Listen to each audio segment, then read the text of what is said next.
नागपूर परिवर्तन मोर्चा बनवण्याचं कारण असं आहे, त्या सरकारने, भाजप सरकारने आणि काँग्रेस जेव्हा सत्तेमध्ये होती, हे दोन्ही दल जे आहे हे सापनाथ आणि नागनाथ या प्रकारचे आहे. यंदा आता जवळपास नगर परिषद आणि नगरपंचायत चुनाव संपन्न झाले, त्यामध्ये जे चुनाव तारीख जी होती ती आधी लांबवली.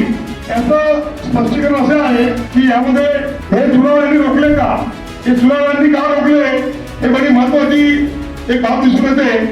आणि उशी झाल्यामुळे भारतीय जनता पार्टी पैसे घेऊन निवडून आलेली असेल, कदाचित नियमचा घोटाळा आहे हे सर्वांना माहिती आहे.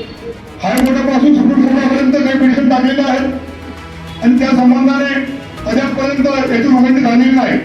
आणि ह्या महत्वाचे मुद्दे असे आहेत, नागपूरची बेरोजगारी आणि निकृष्ट आरोग्य सेवा शिक्षणाची निंदा खराब आहे. तर माझी नागपूर शहरातील जनतेला ही आग्रहाची विनंती आहे, नागपूर परिवर्तन मोर्चामध्ये सामील झालेल्या सर्व संघटना आणि दलांना मतदान करावे.